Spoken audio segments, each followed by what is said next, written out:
নিতুর মাহবুব ভাই লিখেছেন ত্রিধা আনিকা, পর্ব 11। আমি পাঠে আছি তাওসিন ইয়াসমিন। কেঁদে কেঁদে বলেছে, না রেগে রেগে, মনে হয় কাউকে মারবে টারবে ঠিক করেছে। ধুর, মারবে কেন, যার নিজের অবস্থায় মরমর। চল যাই, আগে দেখি। নিতু ঘরে যেতেই সোহেল বলল, এসেছিস নিতু? দেখ না, আবল তাবল বকছে খুব। তুই একটু দেখ, আমি ওনার কাপড় নিয়ে আসি। নিতু ঘরে এসে তাজ্জব বনে গেল। জামা কাপড় মোটামুটি শেষ, বিছানার চাদরটারও অস্তিত্ব নেই। এত বমি করেছে মানুষটা, আহা।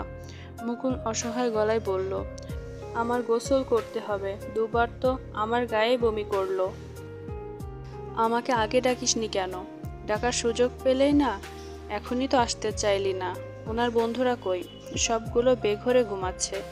তুই নিজে গোসল করে আয়, আমি ওনার মাথা ধুয়ে দিচ্ছি। পলাশকে বলল নিচের ঘর থেকে চাদর আনতে। তুই একা পারবি? নিতু দৃঢ় গলায় বলল, দেখি পারি কিনা। মনে মনে বলল, আমি অবশ্যই পারবো। উনি না চাইলে, না হলে তো আমি ওনাকে সারা জীবন সামলাতাম। মাহবুব ভাইয়ের হুঁশ নেই, বমির বিশ্রী দুর্গন্ধে অসহ্য অবস্থা। চিত হয়ে শুয়ে মাহবুব ভাই অস্পষ্ট শব্দে গোঙাচ্ছে। নিতু এই প্রথম কাঁপা কাঁপা হাতে মানুষটার গায়ে হাত রাখলো। টি শার্ট খুলতে গিয়ে নিতু টের পেল মানুষটার যতটা দেখায় অতটা পাতলা নয়, লোহার মতো ভারী। সে মৃদু স্বরে ডাকলো, মাহবুব ভাই, মাহবুব ভাই। দেখি উঠুন, এই যে আমি, উঠুন। কে শোনে কার কথা? একা পেরে ওঠা অসম্ভব। তাও টেনে নিতু কোনো রকম তুলে বসালো। কাঁধে হাত নিয়ে নিজের সমস্ত শক্তি দিয়ে টানলো। নড়ানো অসম্ভব। পলাশ আর মুকুলকে নিয়ে মাহবুব ভাইয়ের মাথা ধোয়ালো, গা মোছালো, প্যান্ট বদলালো এবং সর্বশেষে বিছানার চাদর বদলে শুইয়ে দিয়ে পাশেই বসে থাকলো। তোরাও তো গিলেছিলি নাকি? যা ঘুমো, আমি আছি। তুই একা থাকবি? হ্যাঁ, কিছু হলে ডাকবো তোদের। ঘুমো যা। মুকুল আর দীপু চলে গেল। পলাশ আর নিতু দুজনেই মাহবুব ভাইকে ঘিরে একই বিছানায় শুয়ে পড়ল। শেষ রাতের দিকে নিতু নিজেকে আবিষ্কার করলো এক ভয়াবহ অবস্থায়। কাঁথার ভেতর মাহবুব ভাই তার উড়ুতে মাথা রেখে ঘুমোচ্ছে। স্কার্ট উঠে গেছে। মাহবুব ভাই নিশ্চয় নিতুর হলুদ পেন্টিটা দেখে ফেলেছে। আচ্ছা, ওনার তো হুঁশ ছিল না। দেখার কি কথা? উড়োতে গেলে কি করে? পলাশ কোথায় গেল? ভেগেছে? দরজা কে বন্ধ করলো? উফ, এত টেনশন আর নেওয়া যায় না। নিতু আলতো করে মাহবুব ভাইয়ের মাথাটা বিছানায় নামিয়ে উঠে বসলো। এই মানুষটা এরকম কেন? কান থেকে মাথা সরে নিতুর উড়োতে কেন চলে যেতে হবে? মাহবুব ভাই কি এর মাঝে জেগেছিলেন? জাগলে নিতুর উড়োতে তো নিশ্চয়ই ইচ্ছে করে শুয়ে পড়তেন না। ও বুকের আঁচড়ের লাল দাগ কেন? কোনোভাবে কি মাহবুব ভাই গালের দাড়ির খোঁচায় নিতুর বুকে বসে গেছে? ও মাই গড! নিতু খুব রোছে মাহবুব ভাইয়ের মাথাটা বালিশে শুইয়ে দিল। উনি বেঘরে ঘুমোচ্ছে।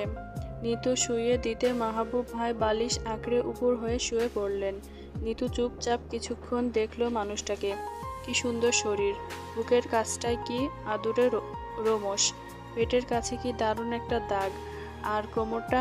নিতু আলতো করে চুমু খেলো মাহবুব ভাইয়ের পিঠে।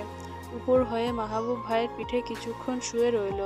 তারপর যখন বিছানা থেকে নামতে যাবে তখনই মাহবুব ভাই বাঁ হাতে নিতুর স্কার্ট টেনে ধরল। নিতু ও মা গো বলে চিৎকার করে উঠল। মাহবুব ভাই নিতুকে আরো জোরে টেনে ধরল। নিতু বিছানায় পড়ে গেল।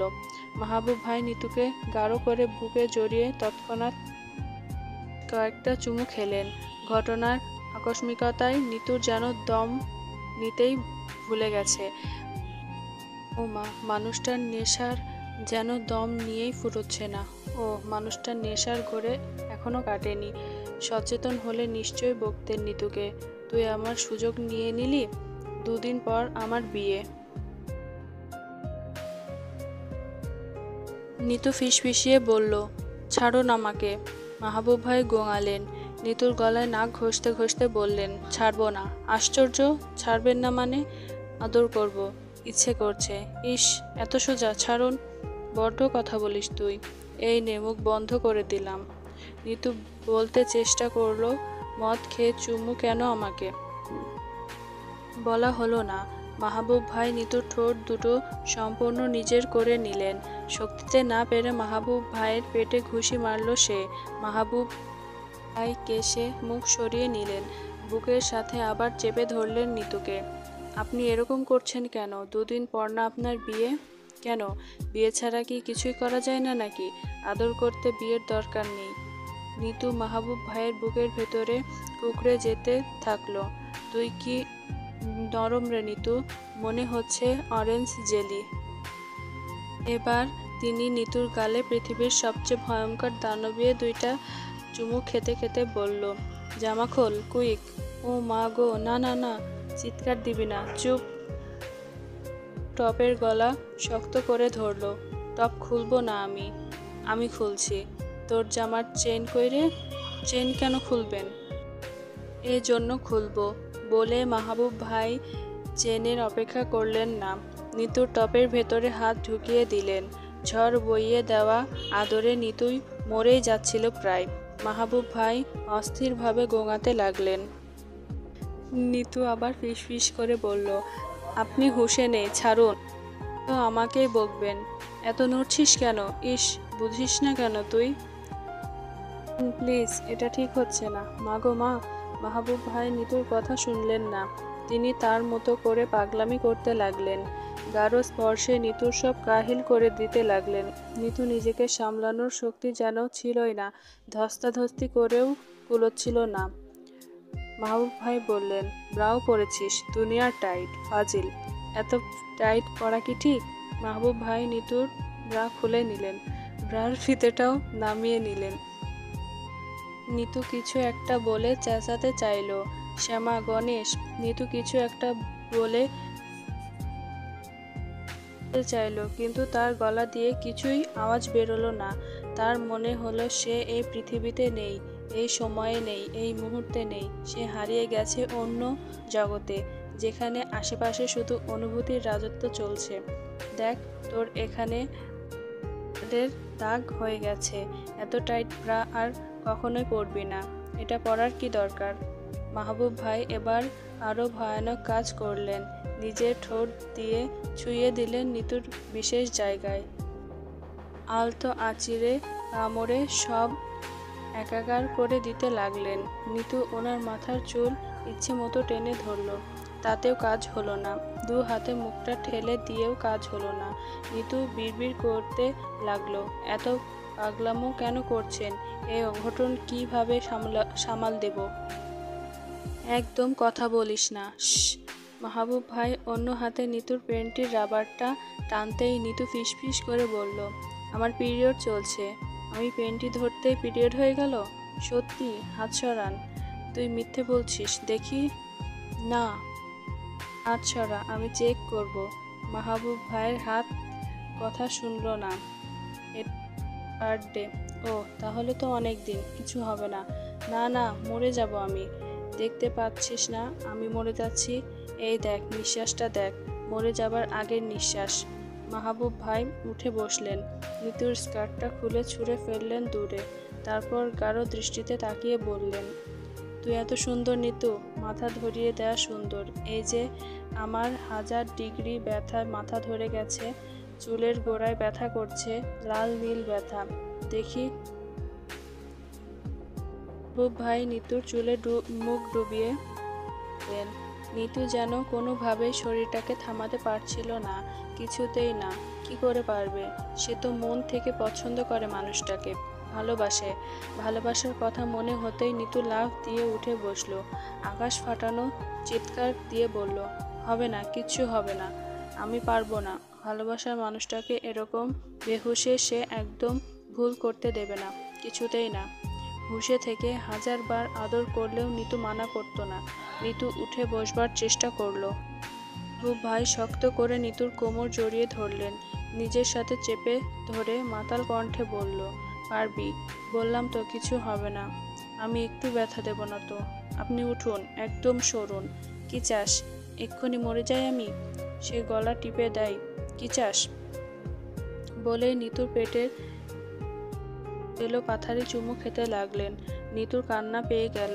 এই আদর থেকে নিজেকে সরিয়ে নেয় নিতুর জন্য মরণ কষ্ট। তাও নিতু তো পছন্দ করে মানুষটাকে। নিতু মাহবুব ভাইকে এবার প্রচণ্ড ধাক্কা দিয়ে সরিয়ে দিল। মরে গেলে মরে যান, তাও হবে না, একদম না। ভয় পাচ্ছিস কেন? আমি থাকলে তোর কিসের ভয়? ভয়, আপনাকেই তো ভয়। মেইন ভয়ের উৎস আপনি। নিতুর টপটা নিয়ে দ্রুত পড়ল। স্কার্ট কোথায় ফেলেছেন দেখি। কিছুই বুঝিস না তুই। পায়ে ধরছি, প্লিজ নিতু, একটুই তো। মাহবুব ভাই সত্যি সত্যি নিতুর পা ধরে ফেলল। এই দেখ, শ্বাস বন্ধ হয়ে যাচ্ছে আমার। দেখি হাতটা দে, এদিকে এদিকে দেখ, আমার সব ধ্বংস হয়ে যাবে এক্ষুনি। হলে হবে। You are not in sense. ছাড়ুন। নিতু শক্ত একটা কিল বসিয়ে দিল মাহবুব ভাইয়ের নাকে। মাহবুব ভাই ধপ করে বিছানায় পড়ে গেল। অস্পষ্ট কিছু একটা বলে বকলেন নিতুকে। হাত পা ছোড়াছুড়ি করলেন। বিছানার বালিশ ছুঁড়ে ফেললেন, চাদর ছুঁড়ে ফেললেন। নিতু ফিসফিস করে বলল, আমি আপনাকে সজ্ঞানে আদর করেছি, আর আপনি অজ্ঞানে। আপনি সজ্ঞানে থাকলে আমার পুরোটাই তো আপনাকে দিয়ে দিতাম। জ্ঞান থাকলে তো শুধু আমাকে বকেন।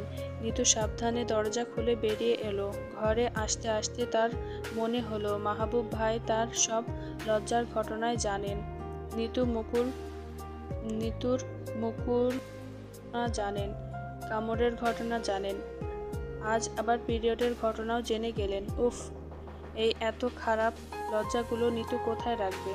বারান্দায় গিয়ে 2 হাত তুলে বলল, হে আল্লাহ, মাহবুব ভাইকে যখন আমি বিসর্জনই দিয়ে দিয়েছি, তার সামনে আমাকে আর লজ্জা পাইয়ে দিও না। আর আজ রাতের ব্যাপারটা যাতে মাহবুব ভাই ভুলে যান, প্লিজ আল্লাহ। সকাল সকাল বড় চাচা নিতুকে এমন 2 হাত তুলে বারান্দায় দাঁড়িয়ে থাকতে দেখে বেশ অবাক হলেন। সকালের নাস্তার পর তিনি নিতুকে তার ঘরে ডেকে পাঠালেন।